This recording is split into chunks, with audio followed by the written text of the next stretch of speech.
Drew McIntyre is stranded in England and his SummerSlam match is in doubt. We have an update on Chad Gable's injury and some interesting bits surrounding El Grande Americano, and Mercedes Monet has won an 8th title. Find out where and how very soon. So, of course, this is the week of the biggest party of the summer, a 2-night affair. 2 whole nights? Yeah, MetLife, 2 nights, no hangover. It'll be warmer, at least, than it usually is for Mania there. Yeah, hair of the dog and all that malarkey, of course, on that card, or one of the 2 cards. Drew McIntyre will be teaming with his best friend in the entire world, Logan Paul, to take on Jelly Roll and his best friend in the entire world, Randy Orton. However, Drew McIntyre is currently, as of us sat here right now, stranded in England. He travelled for a wedding that took place on Friday of last week. He tried to get back.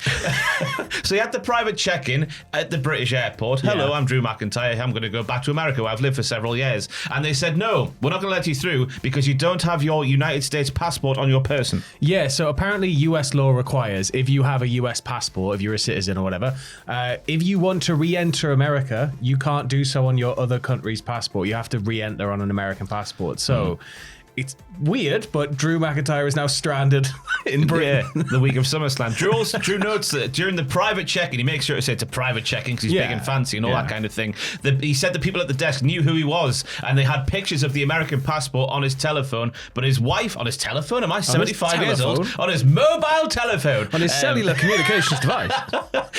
But his wife was then just like, my God, we've got a cat at home. One of us needs to get home to tend to the cat. She got on the plane. Drew McIntyre didn't. He cut a promo from a field, I assume near where the wedding took place on Friday, where he blamed Jelly Roll for the fact he couldn't get back in the country. Jelly Roll apparently saw Drew McIntyre with the shirt off, realised he was buggered for the match at the weekend, so scuppered Drew McIntyre's training for SummerSlam this weekend. My goodness me. He also promised to get him back so bad he'll gain all of his weight back and look like a cow. Look like a big black and white cow.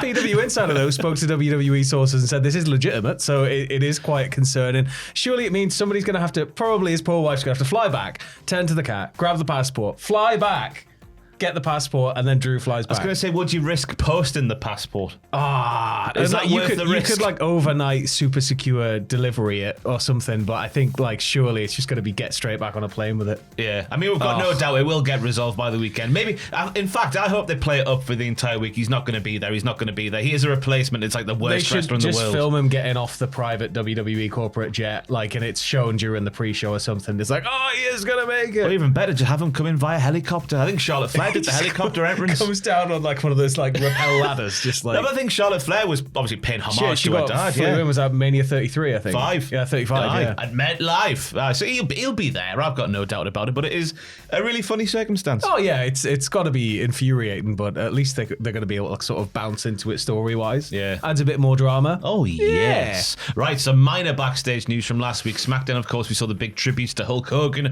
during the show. We saw the likes of Jimmy Hart, Ted DiBiase, Sergeant Slaughter, and Jim Duggan all in attendance. However, per a report from Fightful Select, there were some people who the company wanted to be at the show who weren't at the show.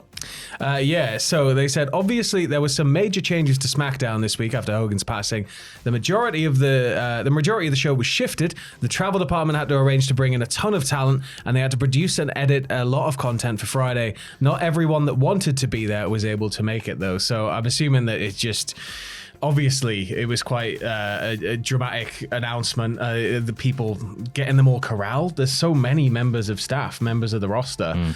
Obviously, there were loads of them there on the stage itself, but you got to imagine a lot of people would have wanted to be there who just weren't able to be factored in. Yeah, it's got to be logistical issues as well, because obviously it happened on Thursday. SmackDown's on Friday. Got to book flights and accommodation. Everybody who's not there has already gone home, probably already has plans, and then they've got to rejigger all of that. There was obviously a few notable names who you associate with Hogan's career and Hogan's life in general, I guess, who weren't there. Yeah. The beef. I know he had issues with the beefcake in the latter days. Beef with Beefer. He noted that he sort of regretted not going to see Hogan before he did pass away. Yeah, I mean, it's just one of those things, but you got to imagine it's going to carry over into tonight's Raw as well. So I'd imagine there might be more faces from Hogan's past there tonight. Oh, yes. Right then. Chad Gable related news. We, of course, saw him written off television at Money in the Bank with an attack from Penta. Backstage, a big old sacrifice arm breaker was done to the arm of Chad Gable. Gable has now been pictured at a baseball game and interviewed by Twins TV at the Minnesota Twins game yesterday, and he provided a little update as to what kind of injury he's dealing with, Sam. He said, I got a little injury to my rotator cuff, but what it did do was buy me some time off the road to be with my family and do stuff like this, go to a Twins game. Isn't that lovely? It's got to be. No, I really want to go to baseball. Do you? Yeah, like I put baseball on to go to sleep sometimes because it's just like, it's just relaxing. Do you not just get like a quiet point, then you hear like... Yeah, like, it's really satisfying. But like, it's sort of, you get all this time off. But in arguably some bigger news. This is earth-breaking. This is like the biggest news. This should be the headline, really. This should really be. He then actually confirmed that he played El Grande Americano at WrestleMania. He was asked by Twins TV what the proudest moment of his career was to date.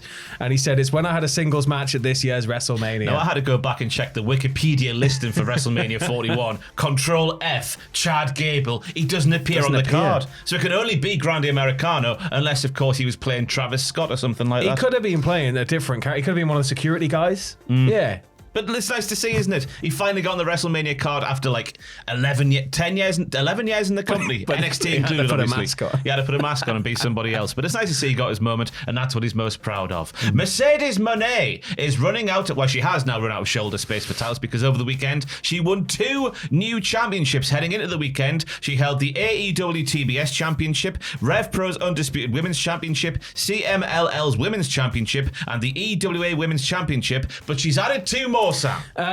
So she scored the victory over Diana Strong at Primetime Wrestling in Poland to win both the Primetime Wrestling women's title and the Bestia Wrestling women's title as well. This was I remember seeing posts about this on Reddit. A lot of Polish wrestling fans quite excited because it was apparently just sort of like a really weird instance of a show that she would pop up on. Obviously huge for that promotion to have Mercedes Monet there, but it does feel like she's just kind of swinging into smaller independents and going, give me a belt. Yeah, and as she should do as an independent contractor. But I think that you can then turn this around into, you just go into any other fed to get titles, but you can't win this one. Yeah. So hopefully we can build this up into a nice little storyline where, you got 48 belts, but you don't have this one. It makes me wonder what happens to the belts. I assume they stay with the promotion, not in Mercedes Monet's luggage. No, she brings them all out with her. She'd have to have 2 separate suitcases, I reckon. Well, she was selling her gear after RevPro because she didn't have space to bring stuff back. So she's obviously had to sell more stuff to put them in the case or buy new cases. I would love to have been a fly on the wall for that queue, Sam, because that sounds like a creepy queue. Anyway, Mercedes Monet now has 8 titles and no more shoulder space for any more. Coming up on the channel, myself and Matthew have done a SummerSlam quiz because this is the week of the biggest party of the summer. I've done a little thing about the evolution of Hulk Hogan's 3 main WCW contracts, proving he is the greatest worker in the history of the business, not bell to bell, but in terms of pen to contract. Contract detailed, They're quite mental, those contracts 94, as well. 94, 96, 98, and the 98 one was meant to run until 2002. He was already a megastar when he landed, and then it just dramatically gets crazier and crazier. It's absolutely mental. That'll be on the channel soon. There's also going to be loads more content around SummerSlam. We'll have predictions, we'll have everything else coming up in the week, so do keep it here with us at Cultaholic. We'll see you in a bit for the second news. Bye now. Bye.